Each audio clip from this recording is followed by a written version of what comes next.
So dito mga tagtiks ay i-prepare na kami ng halo para sa ating plastering doon sa taas sa ating firewall.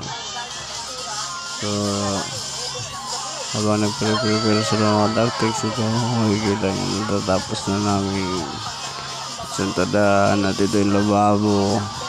Ganda. Medyo naka-prepare na, tapos ito CR. So kulang lang dito mga tactics yung plastering niya, no.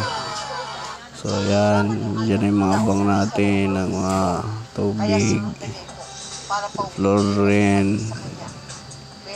Tapos yun sa taas mga tactics, yun yung unahin natin na palitadaan.